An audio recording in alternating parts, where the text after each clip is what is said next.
स्वागत है आपका यूनाइटेड लर्निंग के इस प्लेटफॉर्म पर। तो आज हम आए हैं डिस्कस करने के लिए अपना केमिस्ट्री का टॉपिक, क्योंकि फिजिक्स वाला जो टॉपिक जो है ख़त्म हो चुका है सैनिक स्कूल एंट्रेंस एग्जाम के लिए। अब हम केमिस्ट्री का डिस्कस करने जा रहे हैं। जो केमिस्ट्री में जितना कुछ आया है, जो जो चैप्टर इंपॉर्टेंट है उस रिलेटेड क्वेश्चन डिस्कस करेंगे। ठीक है, तो तैयार हो जाइए आप, मन लगा करके करिए चीज़ों को, ताकि हमारा जो है एग्ज़ाम बहुत अच्छा जाए। और ज़्यादा समय बचा नहीं हुआ है तो जल्दी से जल्दी चीज़ों को ख़त्म करने की कोशिश करिए, ताकि आपका सिलेबस एग्ज़ाम से पहले ख़त्म हो जाए, हम लोग मॉक टेस्ट लगा लें और पेपर आपका अच्छा जाए। तो स्टार्ट करते हैं। हमारा टॉपिक है जो है मेटल और नॉन मेटल, इस रिलेटेड क्वेश्चन एग्जाम में आए हुए हैं, तो उसको हम डिस्कस करेंगे। पहली बात करते हैं मेटल्स क्या होता है। पूछा गया मेटल्स क्या है। The element which are hard, देखिए है क्या, the element which are hard, जो हार्ड होता है, शाइनी यानी जो चमकता है, and can be beaten into sheet, जिसको पीट करके शीट के फॉर्म में कन्वर्ट कर सकते हैं, drawn into wire and are good conductor of heat and electricity, generally metals होते हैं। फॉर एग्जाम्पल हो गया आयरन, कॉपर, गोल्ड एक्सेट्रा। तो वह एलिमेंट जो बहुत हार्ड होता है, जो शाइनी होता है यानी चमकदार होता है, and can be beaten into sheet, जो पीट करके शीट के फॉर्म में या वायर के फॉर्म में हम कन्वर्ट कर सकते हैं। गुड कंडक्टर ऑफ इलेक्ट्रिसिटी होता है, यानी कि विद्युत का सुचालक होता है। जनरली वो क्या होते हैं, मेटल्स होते हैं। एग्जाम्पल में है आयरन है, कॉपर है, गोल्ड है, सिल्वर है, एल्युमिनियम है, ये सारे क्या हैं, मेटल्स के एग्जाम्पल हैं। इन सेकंड पॉइंट करा, इन nature most of the metal occur in the combined state as minerals and they are reactive in nature। तो बहुत सारे मेटल्स ऐसे होते हैं जो कंबाइंड स्टेट में पाए जाते हैं। कंबाइंड स्टेट में क्यों पाए जाते हैं, क्योंकि बहुत ज़्यादा ये रिएक्टिव होते हैं। बहुत सारे मेटल्स ऐसे होते हैं जो बहुत ज़्यादा रिएक्टिव होते हैं। जो रिएक्टिव मेटल्स होते हैं यानी बहुत रिएक्शन करते हैं एटमॉस्फेयर में, वो कंबाइंड स्टेट में पाए जाते हैं। ठीक है ना, तो उन्हें हम रिएक्टिव नेचर के होते हैं, तो वो कंबाइंड स्टेट में पाए जाते हैं, यानी किसी कंपाउंड के साथ कंबाइंड करके कोई ना कोई नया कंपाउंड बनाए होते हैं। ठीक है ना, आगे देखिए, कुछ होते हैं जो अनरिएक्टिव मेटल्स होते हैं, like gold, silver, platinum are found in as free metals in the earth crust. कुछ ऐसे होते हैं, जैसे कौन कौन है, गोल्ड, सिल्वर, ठीक है, प्लेटिनम, ये ऐसे हैं जो नॉन रिएक्टिव होते हैं, यानी एटमॉस्फेयर में कोई रिएक्शन अगर उनको रख दो तो कोई रिएक्शन नहीं करते हैं, इनकी रिएक्टिविटी ना के बराबर होती है। तो वो हमारे अनरिएक्टिव मेटल्स होते हैं जो अर्थ क्रस्ट के अंदर पाए जाते हैं। तो जो रिएक्टिव मेटल होते हैं वो कंबाइंड स्टेट में पाए जाते हैं वो, और जो अनरिएक्टिव मेटल होते हैं जो रिएक्शन नहीं करते हैं वो फ्री स्टेट में पाए जाते हैं। एग्जाम्पल में कौन कौन है, गोल्ड है, सिल्वर है, प्लेटिनम है, कॉपर है, सॉरी गोल्ड, सिल्वर, प्लेटिनम, ये इसके एग्जाम्पल है। कॉपर भी हो सकता है। आगे देखिए, minerals are from which metals can be profitable extracted are called ores. ठीक है, minerals from which metals can be profitably extracted are called ores. तो ओर्स क्या होता है, ठीक है, यानी जो मिनरल्स क्या होता है जो हम जमीन से निकालते हैं। ठीक है, जमीन से यानी अर्थ क्रस्ट से उसको निकाला, उसको हमने प्योरीफाई करते, वो हमारे मिनरल्स होते हैं। तो जो हमारे लिए, हम उन्हीं को एक्सट्रैक्ट करते हैं हमारे लिए जो यूजफुल हो, हमारे लिए यूजफुल हो, या फिर जो है क्या कहते हैं जो हमारे लिए प्रॉफिटेबल हो। या तो हम भाई हमने निकाला जमीन से तो उसमें खर्चा आता है, पैसा खर्चा होता है। तो जब हमने जमीन से उसको निकाला, अर्थ क्रस्ट से निकाला, तो दो बातें होती हैं। एक तो हो सकता है कि हम उसको निकाले, साफ किए उसको, हमने फिर जो है उसको एक्सट्रैक्ट किया, निकाला, उसको प्योरीफाई किया, उसको फिर हमने मार्केट में बेचा, तो हमारे लिए प्रॉफिटेबल होंगे, तब मैं उसको करूंगा ऐसा। या जो हमारी लाइफ के लिए, हमारे लिए उपयोगी हैं, हमारे लिए यूजफुल हैं, तो उनको हम चाहे कितना महंगा लगे उससे कोई मतलब नहीं है, हमारे लिए यूजफुल है तो उसको जमीन से अंदर से निकालेंगे। तो दो बातें होती हैं। तो ऐसे मिनरल्स को हम क्या कहते हैं, ओर्स कहते हैं, दैट इज कॉल्ड ओर्स कहा जाता है। ठीक है, एग्जांपल में कैल्शियम अकर इन लाइमस्टोन, कैल्शियम अकर इन लाइमस्टोन या calcium carbonate. Iron occur in the haematite, iron जो होता है, तो आयरन जो होता है IRON है, ये IRON, iron occurs in the और हेमाटाइट, आयरन जो होता है वो क्या है, हेमाटाइट का और है। और लाइमस्टोन, कैल्शियम जो होता है वो लाइमस्टोन कैल्शियम कार्बोनेट पाया जाता है। तो ये आपके एग्जाम्पल हैं कि कैसे ओट्स को जो है निकाला जाता है और कहाँ पे उसका इस्तेमाल होता है और किस में से पाया जाता है। तो हेमाटाइट जो है आयरन का हो जाएगा और कैल्शियम हो जाएगा लाइमस्टोन का। अगले physical property of metal, metals are solid and room temperature, यानी कि रूम टेम्परेचर में, रूम टेम्परेचर 28 से 29 डिग्री सेंटीग्रेड माना जाता है, तो उस 27 से 29 में कह लें, तो उस टेम्परेचर पे जो मेटल्स होते हैं वो सॉलिड स्टेट में पाए जाते हैं except mercury, except mercury which is found in liquid at room temperature. बहुत बार पूछा गया है इस क्वेश्चन को, बहुत ही बार कई कंपटीशन एग्जाम में सब पूछा गया है इस क्वेश्चन को कि कौन सा ऐसा मेटल है जो लिक्विड स्टेट में पाया जाता है। The answer is mercury. कौन सा ऐसा मेटल है, और सिंबल होता है Hg, मरकरी। कौन सा ऐसा मेटल है जो लिक्विड स्टेट पाया जाता है, दैट इज मरकरी Hg, इसको लिए लिक्विड स्टेट पाया जाता है। वैसे सारे मेटल जो होते हैं सॉलिड स्टेट पाए जाते हैं, खाली मरकरी है जो रूम टेम्परेचर पर लिक्विड स्टेट पाया जाता है। मरकरी का इस्तेमाल थर्मामीटर में करते हैं, थर्मामीटर में जो फीवर को, बुखार को नापने के लिए इस्तेमाल करते हैं, वो क्लिनिकल थर्मामीटर में मरकरी का इस्तेमाल किया जाता है। They are generally hard and store, but sodium and potassium are soft solid and can be cut with knife. अब क्वेश्चन आता है कि जो मेटल्स जनरली होते हैं हार्ड होते हैं, स्ट्रांग होते हैं, हार्ड और स्ट्रांग होते हैं, लेकिन दो ऐसे मेटल हैं, सोडियम, सोडियम यानी कि Na और पोटेशियम यानी कि K। तो सोडियम और पोटेशियम दो ऐसे मेटल्स हैं जो सॉफ्ट होते हैं। कैसे होते हैं ये? सॉफ्ट होते हैं and easily cut with knife, और आसानी से इनको हम चाकू से कट कर सकते हैं। क्वेश्चन आ गया कौन सा ऐसा मेटल है which easily cut with knife, answer का sodium and potassium. Highly reactive metal sodium and potassium. उसके बाद जो है soft in nature, the metal found in soft in nature, sodium and potassium इसका आंसर हो जाएगा। ठीक है, सोडियम हाईली रिएक्टिव में भी सोडियम पोटेशियम आ जाएगा। ठीक है, आगे देखिए, they are good conductor of heat and electricity. तो मेटल्स होते हैं good conductor of heat electricity होते हैं। Copper is the best conductor of electricity followed by gold and aluminium, gold and aluminium. तो जो होता है, अगर हम कहें बेस्ट कंडक्टिव मेटल कहें तो हमारा बेस्ट कंडक्टिव में टॉप कहेंगे तो हमारा गोल्ड और सिल्वर हो जाएगा, लेकिन उसका हम इस्तेमाल नहीं करते क्योंकि बहुत ज़्यादा कॉस्टली होते हैं हम। उसके बाद हमारा एल्युमिनियम आ जाएगा, फिर आपका कॉपर आ जाएगा। तो अगर टॉप 4 कहेंगे तो हमारा आएगा gold, silver, aluminium and copper. ये चार ऐसे मेटल हैं जो बेस्ट कंडक्टर ऑफ इलेक्ट्रिसिटी के अंदर आते हैं, लेकिन टॉप पूछेगा तो गोल्ड और सिल्वर आप बता सकते हैं, और उसके बाद एल्युमिनियम एंड कॉपर याद रखिएगा। Metal such as gold and silver and copper all have lustrous, lustrous मतलब चमकीले या चमकदार होते हैं। ठीक है, लस्ट्रस मतलब चमकीले होते हैं। तो such as gold, silver, copper and lustrous, that is they have ability to shine, चमकते हैं, and reflect light, therefore they are lustrous कहा जाता है इनको। तो ऐसे मेटल जो चमकते हैं उन्हें हम क्या कहते हैं? लस्ट्रस। तो जनरली मेटल जो होते हैं वो क्या होते हैं? लस्ट्रस होते हैं, चमकीले होते हैं।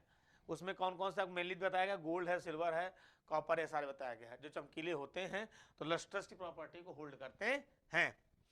The property of by virtue which metals can be beaten into sheet form, ठीक है, that is called malleability, malleability कहा जाता है। जब हम मेटल को पीट करके शीट के फॉर्म में कन्वर्ट करते हैं, दैट इज कॉल्ड malleability। जब हम मेटल को पीट करके शीट के फॉर्म में कन्वर्ट करते हैं, that is called malleability। For example, we use aluminium foil to pack food, खाने को पैक करने के लिए हम एल्युमिनियम फॉइल का इस्तेमाल करते हैं। खाने को पैक करने के लिए हम एल्युमिनियम फॉइल का इस्तेमाल करते हैं।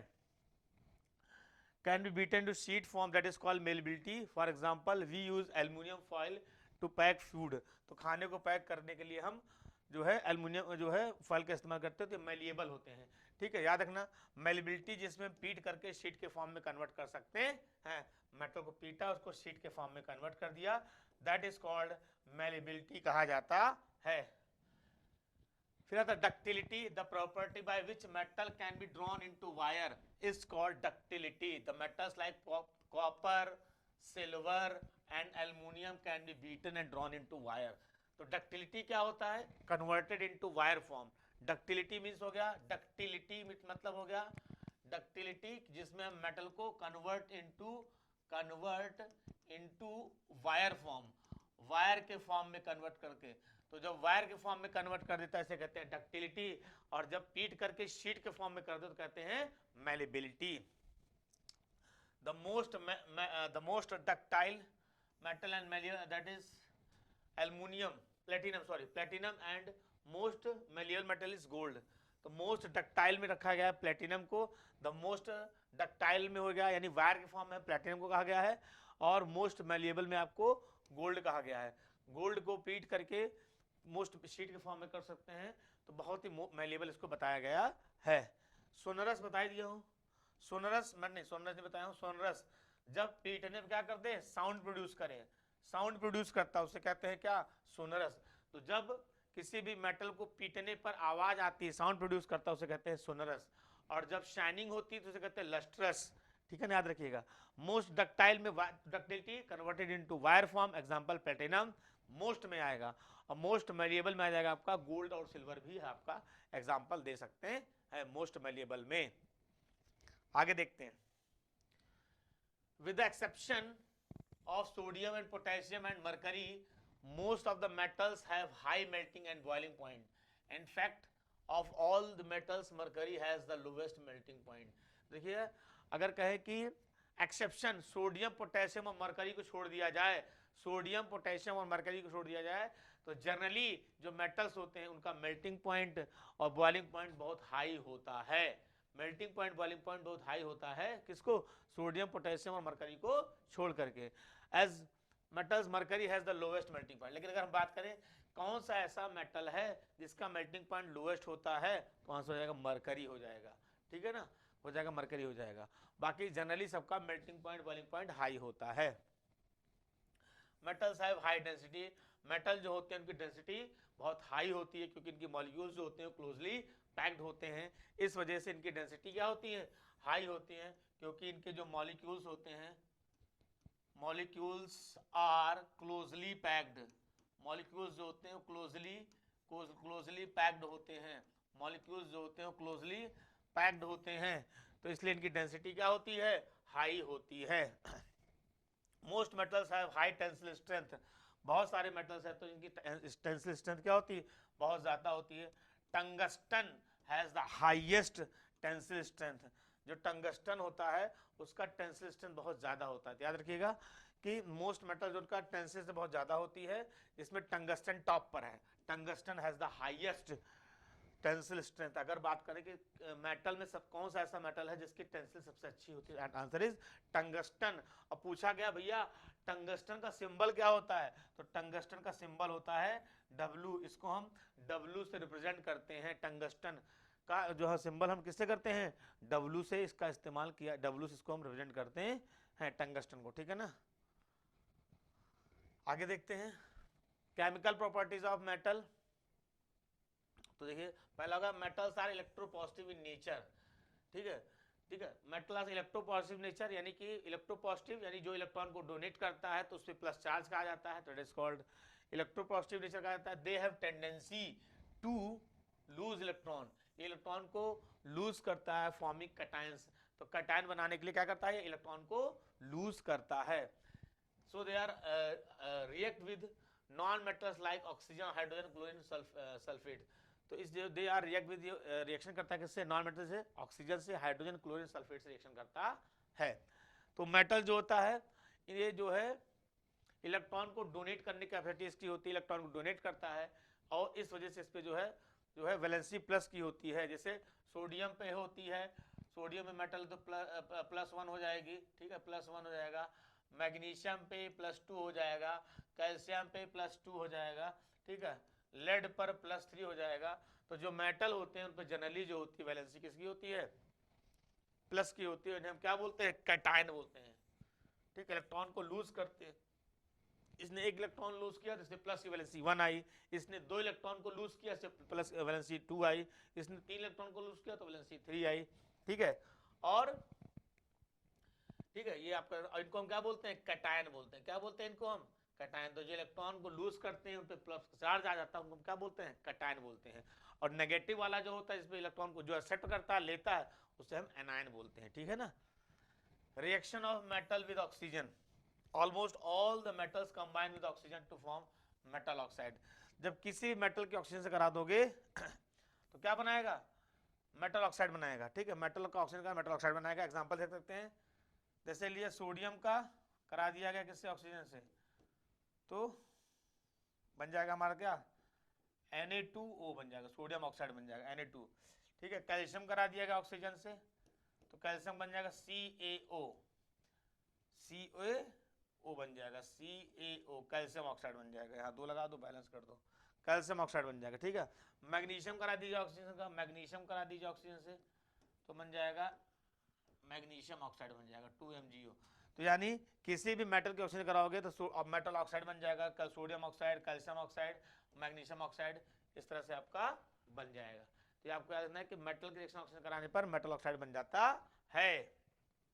आगे देखिए, metals are oxides are basic in nature, but some metal oxides such as aluminum oxide and zinc oxide show both acidic and as well as basic behavior. That's why they are called amphoteric oxides. They are called amphoteric oxide कहा जाता है। देखिए क्या होता है, क्या बता रहा है कि जनरली जो मेटल्स होते हैं they are basic in nature, ठीक है। जनरली जो मेटल्स होते हैं, मेटल ऑक्साइड जो होते हैं, they are basic in nature, basic nature के होते हैं। लेकिन कुछ ऐसे मेटल ऑक्साइड होते हैं जो क्या करते हैं, ऑक्साइड होते हैं जो एसिडिक और बेसिक दोनों प्रॉपर्टी को शो करते हैं। एसिडिक नेचर और बेसिक नेचर दोनों प्रॉपर्टी को शो करते हैं, दैट इज कॉल्ड एम्फोटेरिक। तो पूछा जाए व्हाट इज एम्फोटेरिक ऑक्साइड, तो ऑप्शन 4 दिया रहेगा, तो जिसमें ऑप्शन लिखा रहेगा they show both acidic and basic nature, they are called amphoteric. Example में है जिंक ऑक्साइड, जो एग्जांपल में है जिंक ऑक्साइड आपका एग्जांपल है एम्फोटेरिक का, क्योंकि एसिडिक और बेसिक दोनों कैरेक्टर को रिप्रेजेंट करता है। तो जो दोनों कैरेक्टर क्या करे, रिप्रेजेंट करे, वो acidic oxide, sorry amphoteric oxide कहते हैं उसको, ठीक है, जिसमें जिंक ऑक्साइड इंपॉर्टेंट है। Most metal oxide are insoluble in water, but the ones that dissolve in water are called alkalis, ठीक है। तो बहुत सारे मेटल ऑक्साइड्स होते हैं इनसॉल्युबल इन वाटर, पानी में घुलते नहीं हैं। बहुत सारे मेटल ऑक्साइड होते हैं जो पानी में घुलते नहीं हैं, लेकिन ऐसे मेटल ऑक्साइड जो पानी में क्या हो जाएं, डिसॉल्व हो जाएं, दैट्स आर कॉल्ड अल्कलीज कहा जाता है। तो ऐसे मेटल ऑक्साइड जो पानी में क्या हो जाएं, घुल जाएं, डिसॉल्व हो जाएं, उन्हें क्या कहा जाएगा, उन्हें कहा जाएगा अल्कलीज कहा जाएगा। याद रखिएगा, the metal oxides which are dissolve in water that is called alkali कहा जाता है। और जनरली जो होते हैं मेटल ऑक्साइड वाटर में डिसॉल्व नहीं होते हैं। अगला, sodium and potassium are reactive in oxygen vigorously, बहुत तेजी से at room temperature. To prevent this oxidation sodium and potassium they are stored under kerosene के अंदर। बहुत अच्छा है। तो क्या होता है, सोडियम और पोटेशियम जो होते हैं एटमॉस्फेयर बहुत तेजी से रिएक्शन करते हैं, क्योंकि बहुत हाईली रिएक्टिव होते हैं। जैसे ऑक्सीजन के कांटेक्ट में आएंगे तुरंत रिएक्शन कर जाते हैं, जैसे ऑक्सीजन तुरंत क्या कर जाते हैं, रिएक्शन कर जाते हैं। तो जैसे ही ऑक्सीजन कांटेक्ट में आते हैं रिएक्शन कर जाते हैं, इसलिए इनको केरोसिन के अंदर केप्ट करके रखा जाता है। तो पूछा जाएगा sodium potassium highly reactive, they are kept in, 4 option दिया रहेगा। आंसर कौन सा जो है जिसमें केरोसिन आपका होगा, या कुछ नहीं बन जाएगा, दूसरा बन सकता है which metals are kept in sodium and which metals are kept in kerosene, which metals are kept in kerosene, 4 option दिया रहेगा, उसमें आ जाएगा सोडियम एंड पोटेशियम अगर लिखा है तो, या सोडियम लिखा है तो सोडियम, पोटेशियम लिखा है तो पोटेशियम, दोनों लिखा है तो सोडियम और पोटेशियम दोनों हो जाएगा। भैया याद रखिएगा, बहुत अच्छा क्वेश्चन है ये, कि उल्टा घुमा के पूछ सकता है इधर से, कि अगर पूछा जाए कि सोडियम पोटेशियम रिएक्शन एटमॉस्फेयर में ना करने पाए, इसलिए इसमें कहाँ रखा जाता है, तो ऑप्शन जाएगा केरोसिन। केरोसिन के अंदर कौन से मेटल केप्ट करके रखे जाते हैं ताकि रिएक्शन ना कर पाए, तो सोडियम और पोटेशियम। तो इधर से पूछे, उधर से आप रेडी रहिए दोनों तरफ से। रस्टिंग क्या होता है, रस्टिंग क्या होता है, तो रस्टिंग का देखिए क्या होता है, जब क्या होता है मेटल जो होते हैं, रस्टिंग क्या है, जब मेटल जो होता है वाटर, एयर, मॉइस्चर, तो मेटल जो होता है या वाटर के या एयर के, या और लगाते जाओ, और लगा लो यहाँ पे, प्लस मत करो, और एयर के और मॉइस्चर के कांटेक्ट में आता है, ठीक है, कांटेक्ट में आता है। तो जब मेटल होता है वाटर या एयर या मॉइस्चर कांटेक्ट में आता है तो उसमें क्या होती है, red oxide, red oxide layer is formed, red oxide layer is formed, तो एक रेड ऑक्साइड की लेयर उसके ऊपर बन जाती है, दैट इज कॉल्ड रस्टिंग कहा जाता है, दैट इज कॉल्ड रस्टिंग कहा जाता है। क्या बताया हमने, जब मेटल वाटर के, एयर के, मॉइस्चर कांटेक्ट में आता है तो एक रेड ऑक्साइड के लेयर फॉर्म करेगा, दैट इज कॉल्ड रस्टिंग कहा जाता है।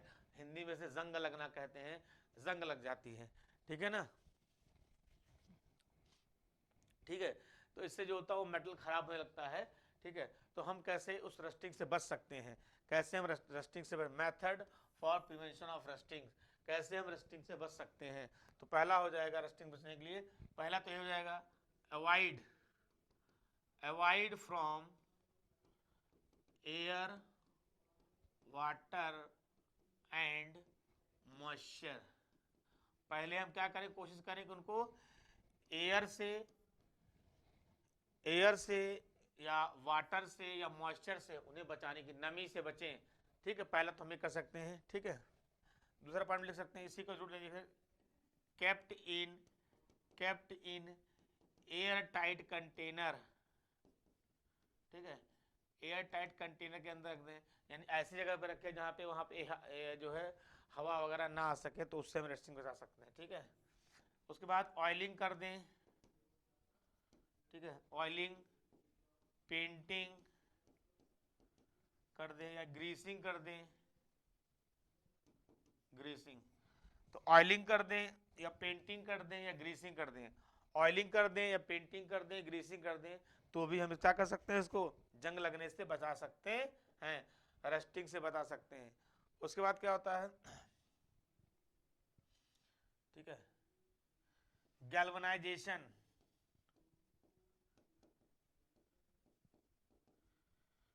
गैल्वनाइजेशन जिसमें क्या करते हैं, जिंक की लेयर चढ़ा देते हैं, जिंक लेयर। तो किसी भी मेटल क्या करेंगे, जिंक की लेयर चढ़ा देते हैं, गैल्वनाइजेशन का जाता है, जिंक की लेयर चढ़ा देते हैं, जिससे रस्टिंग नहीं होती है। अधिकतर जो रेलिंग होती है, सीढ़ी की रेलिंग हो या छत के ऊपर जो रेलिंग लगी रहती है, उसमें जो मेटल होता है, लोहा लगा होता है, उसमें जिंक की लेयर चढ़ा देते हैं, that is called galvanisation. Electroplating, electroplating, तो एक और होता है इलेक्ट्रोप्लेटिंग करके। इलेक्ट्रोप्लेटिंग एक मतलब कि ऐसा मेटल होता है जो जो एटमॉस्फेयर से रिएक्शन कर सकता है, हाईली रिएक्टिव, उसके ऊपर हम एक दूसरी लेयर चढ़ाते हैं, रिएक्टिव नहीं होता है। जैसे गोल्ड की लेयर चढ़ा दिए, सिल्वर की लेयर चढ़ा दिए, प्लेटिनम की लेयर चढ़ा दिए, ठीक है, जो एटमॉस्फेयर रिएक्टिव नहीं उनकी लेयर पर क्या करते हैं, चढ़ा देते हैं, दैट इज कॉल्ड इलेक्ट्रोप्लेटिंग। तो ये सारी चीजें करके हम रस्टिंग से क्या कर सकते हैं, बच सकते हैं। तो वाटर एयर से मॉइस्चर से बचा करके एयर टाइट कंटेनर में उस चीज़ को हम रख कर जहाँ पे पहुँच ना पाए एयर, ऑयलिंग, पेंटिंग और ग्रीसिंग कर करके, और गैल्वनाइजेशन यानी जिंक की लेयर चढ़ा करके, या फिर इलेक्ट्रोप्लेटिंग जिसपे हम रिएक्टिव मेटल पर नॉन रिएक्टिव मेटल वाली लेयर चढ़ा करके उसको हम जो है अट्रैक्टिव भी बना सकते हैं और जो है रस्टिंग से बचा भी सकते हैं। तो ये आपको याद रखना है कि किन किन चीज़ों से हम बच सकते हैं, ठीक है। Reaction of metal with the solution of other metal salts or displacement reaction. Hydrogen non-metals are arranged in order their activity series called reactivity series. तो भैया खाली बताना चाह रिएक्टिविटी सीरीज के बारे में बात करना चाहा। तो रिएक्टिविटी सीरीज जो दिया गया है, रिएक्टिविटी सीरीज का मतलब ये है जहां पर मेटल्स को हम, ठीक है, हाईली रिएक्टिव से लो रिएक्टिव के बीच में उसको रखते हैं, मेटल्स को हाईली रिएक्टिव से लो रिएक्टिव के क्रम में इसको रखा जाता है। तो देखिए क्या है बताया गया है, मोस्ट रिएक्टिव में आपका देखिए, ठीक है, तो मोस्ट रिएक्टिव में कह देते हैं, तो अगर ऊपर के कह दें कि जो हमारा ये सबसे ज्यादा रिएक्टिव हमारा पोटेशियम है, ठीक है, सबसे ज्यादा हो जाएगा, फिर उससे कम सोडियम, फिर उससे कम कैल्शियम, फिर magnesium, aluminium, zinc, iron, lead, hydrogen, copper, mercury, AG, AU, ठीक है, तो ये दिखाया गया है कि मोस्ट रिएक्टिव से फिर मॉडरेट रिएक्टिव और फिर हो जाएगा लेस रिएक्टिव। ये आपका दिखाया गया मोस्ट रिएक्टिव ऊपर है, मॉडरेट वाली नीचे है और लीस्ट रिएक्टिव नीचे है। तो ये आपका क्रम चलता चला आ रहा है। ये रिएक्टिविटी सीरीज का डिक्रीज क्रम कर रहा है, बढ़ते से घटते क्रम में दिया गया है। इसको याद करने का तरीका भैया कैसे याद करोगे, तो इसको याद करने का तरीका यही देखिए क्या है। जैसे के है तो हो जाएगा कभी नहीं कार मांगी आल्टो जेन फरारी सभी। देखो एक और होगा यहाँ पे एक और होगा यहाँ पे एफी के बाद एक होता है एसएन। एसएन होता है टिन का, एसएन होता है टिन का। सभी पब्लिक हुई, एच का हुई हो जाएगा, हुई क्यूरियस, क्यूरियस एच जी ए जी, यहां रहेगा पीटी, यहां रहेगा एयू। तो याद करने तरीका है कभी नहीं कार मांगी आल्टो जेन फरारी। एसएन बीच में छूट गया है, एसएन रहेगा, एसएन यानी टिन। सभी पब्लिक हुई curious H G A G P T A you. सभी पब्लिक हुई क्यूरियस नीचे वाले एच जी ए जी बीचे पीटी प्लेटिनम ए यू यानी गोल्ड। ठीक है, ये दिया गया। तो कभी नहीं कार मांगी आल्टो जेन, जिंक है तो जेडन, फरारी यानी एफई, पब्लिक एसएन टिन या एसएन है तो सभी यानी एसएन, एसएन यानी टिन का होता है। पब्लिक यानी पीबी, हुई मतलब एच, क्यूरियस मतलब सीयू, एचजी मतलब mercury, AG silver, PT platinum, AU gold. अब देखिए अगर हम कहें ऊपर के चार, अगर हम कहें तो ऊपर के चार जो हैं ये इसको हम डालेंगे, अगर इसमें है तो ये मोस्ट रिएक्टिव में डाल देंगे, ये मोस्ट रिएक्टिव में हो जाएंगे। अब फिर हाइड्रोजन से पहले जो होंगे आपके, हाइड्रोजन से पहले जो होंगे वो लेस रिएक्टिव के अंदर होंगे, और सॉरी मॉडरेट हो जाएगा, और उसके नीचे जो होंगे आपके वो नॉन रिएक्टिव लेस रिएक्टिव एकदम ना के बराबर होता है, जो एटमॉस्फेयर से ज्यादा रिएक्शन नहीं करेंगे। तो ये आ जाएगा मोस्ट के अंदर सुपर 4, ये हो जाएगा मॉडरेट, मॉडरेट के अंदर आ जाएगा, और नीचे वाला जो हो जाएगा ये लेस हो जाएगा, या लेस कह सकते हैं, और नॉन रिएक्टिव हो जाएगा आपका। ठीक है, याद रखिए इसको। तो अगर कहें कोई बताइए सुपर मतलब टॉप 4 कौन मोस्ट रिएक्टिव, तो हो जाएगा आपको ये सीरीज याद होनी चाहिए, तब आप आसानी से कर ले जाएंगे। ठीक है, तो ये समझ के उसको याद करने का तरीका अगर आपको याद है, इसका बहुत बेनिफिट आने वाला है। समझ लीजिए आपको जब तक केमिस्ट्री पढ़ेंगे, जब तक आप पढ़ेंगे, इसका बहुत यूज है और बहुत सारे चीजें होती हैं। ठीक है, थोड़ा सा हम बता देते हैं इसके बारे में थोड़ा सा और सा, तो ये याद कर लिए हैं। तो रिएक्शन जैसे लिखा गया है, तो डिस्प्लेसमेंट रिएक्शन के एग्जांपल आप दे सकते हैं। जैसे लिखेंगे इसको, देखिए Fe plus ZnSO4, Fe plus ZnSO4 दिया गया है आपको। ठीक है, ठीक है, तो Fe प्लस ZnSO4, तो पूछ रहा है कि ये रिएक्शन पॉसिबल है कि नहीं पॉसिबल है। Fe प्लस ZnSO4 दिया गया है, और आगे बनेगा आपका FeSO4 बनेगा, FeSO4 और प्लस बनेगा Zn। तो पूछ रहा है देखिए अब ये रिएक्शन पॉसिबल है कि नहीं पॉसिबल, पूछे क्वेश्चन आपसे रिएक्शन पॉसिबल है कि नहीं। तो देखिए ध्यान से, Fe कहाँ आ रहा है, तो Fe ये आ रहा है, और Zn कहाँ आ रहा है, ऊपर आ रहा है। Fe नीचे और Zn कहाँ है, ऊपर है। तो क्या दो यहाँ देखो Zn ज्यादा ताकतवर है, Fe कम है, तो क्या Fe Zn को हटा पाएगा? तो अगर हम रिएक्टिविटी सीरीज देखें तो Zn जो है कहाँ है, अगर रिएक्टिविटी सीरीज देखें तो Zn जो है ऊपर है, ज्यादा ताकतवर है, और Fe नीचे है। ठीक है, यानी Fe नीचे है, लेस रिएक्टिव। तो लेस रिएक्टिव वाला हाई रिएक्टिव वाले को हटा नहीं सकता है, तो हो जाएगा reaction is not possible, reaction is not possible. तो ऐसा आपका क्वेश्चन आपके एग्जाम में यानी 6, 7, 8, 9, 10 तो नॉर्मली ऐसे क्वेश्चन पेपर में भी आ सकता है एग्जाम में, प्लस कंपटीशन पूछ सकता है कि दिस रिएक्शन आप बताना यस और नो। तो इसमें हो जाएगा अगर क्यों, क्योंकि ये आपका लेस रिएक्टिव है, Fe जो है लेस रिएक्टिव है क्योंकि रिएक्टिविटी सीरीज में नीचे पड़ता है, और Zn जो आपका है वो हाई रिएक्टिव है, हाई रिएक्टिव है, तो ये आपका हाई रिएक्टिव है, तो ये इसको डिस्प्लेस नहीं कर पाएगा, इस वजह से रिएक्शन पॉसिबल नहीं है। ठीक है, अगर इसी तरह और देख लिया जाए तो Mg प्लस CuSO4 तो हो जाएगा, क्या बनाएगा भाई, MgSO4 बनाएगा, और Cu क्या हो जाएगा, अलग हो जाएगा। अब देखते हैं जरा इसमें रिएक्टिव, तो Mg आ रहा है यहाँ पर और Cu कहाँ आ रहा है, नीचे आ रहा है, तो Mg ज्यादा रिएक्टिव है, Cu कम, तो ये मोस्ट रिएक्टिव, इसलिए इसको हटा देगा, ये मोस्ट रिएक्टिव है, मोस्ट रिएक्टिव है कौन, Mg, और Cu है आपका लेस रिएक्टिव है, ज्यादा ताकतवर नहीं है, तो इसलिए MgCu क्या कर देगा, हटा देगा, MgSO4 Cu अलग हो जाएगा। तो आपको इससे लगता है कि ये रिएक्शन आप बना सकते हैं। उसके बाद डिस्प्लेसमेंट रिएक्शन का एग्जांपल पूछा जाए तो आप ये दे सकते हैं, लेकिन उसके लिए आपको रिएक्टिविटी सीरीज याद रखनी होगी। तो उसमें क्वेश्चन आ जाए चौथा कौन सा मोस्ट रिएक्टिव है, इस तरह क्वेश्चन आएगा तो भी आप बता सकते हैं। लास्ट सबसे कम रिएक्टिव कौन सा है, भी एग्जांपल बता सकते हैं। हाइड्रोजन के बाद कौन सा एलिमेंट आते, कितने एलिमेंट आते हैं, तो इस तरह क्वेश्चन आपको कुछ भी बन सकता है इसमें। तो आपको अगर सीरीज अगर याद है तो आपको कोई दिक्कत नहीं होगा। सीरीज को याद करने का ट्रिक भी मैंने आपको बता दिया है, ठीक है।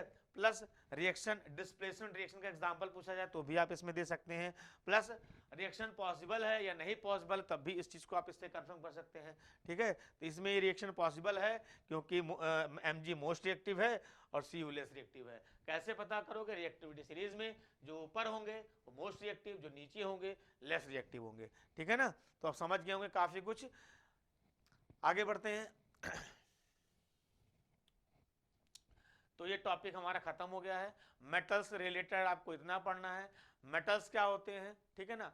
मेटल्स की फिजिकल प्रॉपर्टी, मेटल की केमिकल प्रॉपर्टी, मेटल्स के यूजेस, रिएक्टिविटी सीरीज, और मेटल की कुछ एक्सेप्शनल प्रॉपर्टीज जिसको हम डिस्कस कर चुके हैं। अगर आप इनको अच्छे से मगअप कर लेते हैं तो एग्जाम में आपको बहुत बेनिफिट मिलेगा, ठीक है क्लास। तो तैयारी के साथ अपने जम के लगे रहिए, ठीक है। मिलते हैं अपने नेक्स्ट वीडियो में, तब तक के लिए जय हिंद।